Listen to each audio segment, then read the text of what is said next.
കള്ളിക്കാട് ഗ്രാമപഞ്ചായത്ത് പ്രദേശത്ത് കാട്ടുമൃഗങ്ങളുടെ ശല്യം വനമേഖലയോട് ചേർന്ന് കിടക്കുന്ന പ്രദേശങ്ങളിൽ മനുഷ്യന് ജീവിതം ദുരിതപൂർണമായി മാറ്റുന്ന അങ്ങേയറ്റത്തെ ദുസ്സഹമായ ഒരു സാഹചര്യമാണ് നിലനിൽക്കുന്നത്.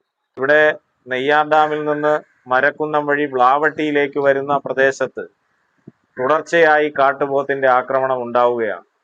ഇന്ന് രാവിലെ വ്ലാവട്ടി സ്വദേശികളായിട്ടുള്ള അഭിഷേകും അഞ്ജലിയും, അഭിഷേക് KTDC ജീവനക്കാരനാണ്, അഞ്ജലി PR വില്യം സ്കൂളിലെ +2 വിദ്യാർത്ഥിയാണ്. ഇരുവരും രാവിലെ സ്കൂളിലും ഓഫീസിലുമായി പോകുന്ന വഴിക്കാണ് രാവിലെ 8 മണിയോടുകൂടി മരക്കുന്നം മാൻ പാർക്കിന് സമീപത്ത് വെച്ച് കാട്ടുപോത്ത് ജയിൽ വളപ്പിൽ നിന്ന് നെയ്യാറിലേക്ക് എടുത്ത് ചാടുകയും സഡൻ ബ്രേക്കിട്ട് ഈ കുട്ടികൾ വീഴുന്ന് വലിയ പരിക്കേറ്റ് നെയ്യാർ ഡാം ആശുപത്രിയിൽ പോയി ചികിത്സ കഴിഞ്ഞ് ഇപ്പോൾ വീട്ടിലെത്തിച്ചേർന്നിട്ടുള്ളത്.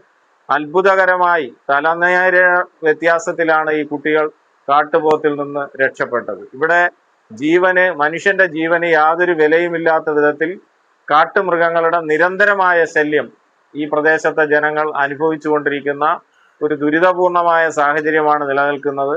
മുൻകാലങ്ങളിൽ കുരങ്ങും പന്നിയും മാനുമെല്ലാം ചേർന്ന് കൃഷിയിടങ്ങൾ നശിപ്പിക്കുന്ന അവസ്ഥയാണ് ഉണ്ടായിരുന്നതെങ്കിൽ കൃഷി നശിച്ചാലും മനുഷ്യന് ജീവിക്കാൻ കഴിയുമല്ലോ എന്നൊരു ആശ്വാസം ഉണ്ടായിരുന്നു.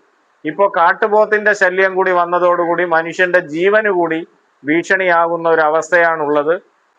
വനം വകുപ്പും ബന്ധപ്പെട്ട ഗവൺമെന്റ് അധികാരികളും ഇക്കാര്യത്തിൽ ഗൗരവപൂർവമായി ഇടപെട്ട് ഈ നെട്ടുകാൽത്തേരി ജയിൽ മേഖലയിൽ പല പ്രാവശ്യമായി കണ്ടിട്ടുള്ള 4 കാട്ടുപോത്തുകളെ ആ പ്രദേശത്ത് നിന്ന് അടിയന്തിരമായി പിടിച്ചുമാറ്റി സുരക്ഷിത മേഖലയിലേക്ക് മാറ്റി ഈ പ്രദേശങ്ങളിലെ ജനങ്ങളുടെ ജീവനും സ്വത്തിനും സംരക്ഷണം നൽകണമെന്നതാണ് കള്ളിക്കാട് ഗ്രാമപഞ്ചായത്ത് പ്രസിഡന്റ് എന്ന നിലയ്ക്ക് ബന്ധപ്പെട്ട അധികാരികളോട് ഈ അവസരത്തിൽ വിനയപൂർവ്വം അഭ്യർത്ഥിക്കാനുള്ളത്.